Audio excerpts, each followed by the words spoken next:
All right, so by now we have discussed why it's important to write your resume to meet the job requirements and those top skills, to be able to bypass the first glance, the first 6 to 10 seconds of the recruiter. But the recruiter is not the only person who's going to be looking at your resume. Ultimately, after the recruiter has given you a green light, the hiring manager is the one that steps in, takes a look, and decides whether or not they will call you in. So we need to find a way to make you stand out and to make the hiring manager say, let's bring this person in. And that's what we're going to be discussing during this section. In order to really stand out, you need to learn to see the value that you bring. And better yet, you must learn to quantify it and allow others to see it as well. You see, most people will write a resume filled with bullet points of what they did day in and day out. Things like, I was tasked with supervising a team of 8 and improving production. That phrase is basically saying you did what you were told. It's passive, and it doesn't make you stand out. But what if we took it a step further, such as designed a new process that increased daily production of finished goods? All right, it's getting a little better, perhaps. Now there's a sense of ownership, but there's still a problem. As a reader, I don't know what increased daily production means. Does it mean that you increased it by 1, by 10, by 100? It doesn't tell me what the impact was. But what if you show the impact? What if you show them what this improvement really means for the business? Such as champion the process redesign for 4 manufacturing lines, which increased daily output by 10%, an equivalent of 4,000 additional units or $1.6 million per year per line.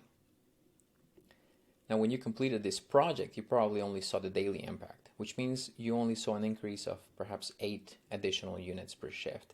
And you think, oh, it's nothing to brag about.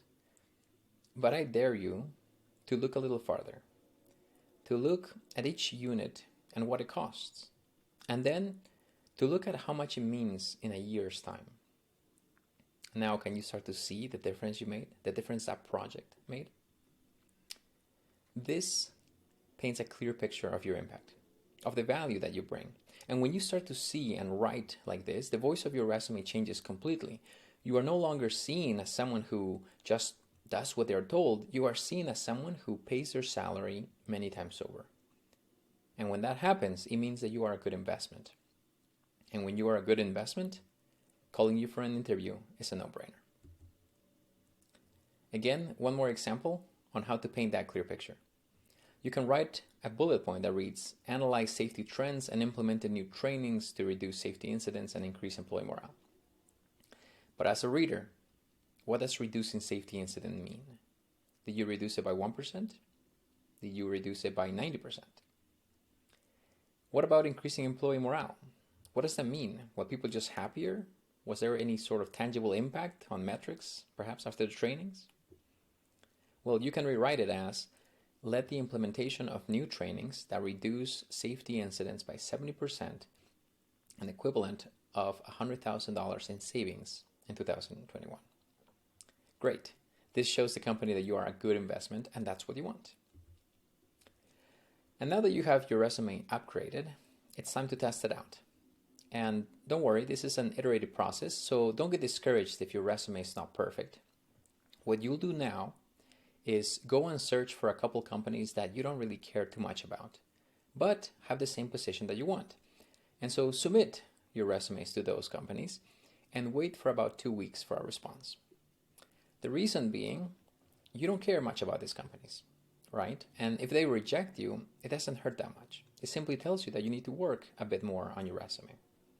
But if they call you, not only do you get a confidence boost, you learn that your resume is actually getting noticed, it's getting traction, and that's what you want. So the lesson here is don't go straight to your desired companies and apply, because you only get one shot.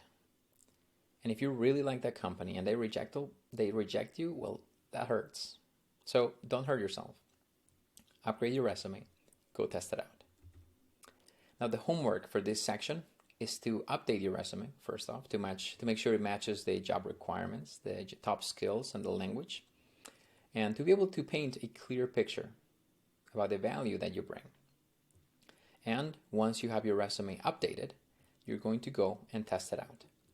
Now, to be able to bypass quite a bit of this, there's a suggestion that you can hire a professional resume writer. They will actually help you bypass a lot of iterations and save you a lot of time, which is why it's a really good investment. But ultimately, whether you do it by yourself or whether you get some professional help, make sure that you test it out. And once your resume is getting noticed, move on to the next section.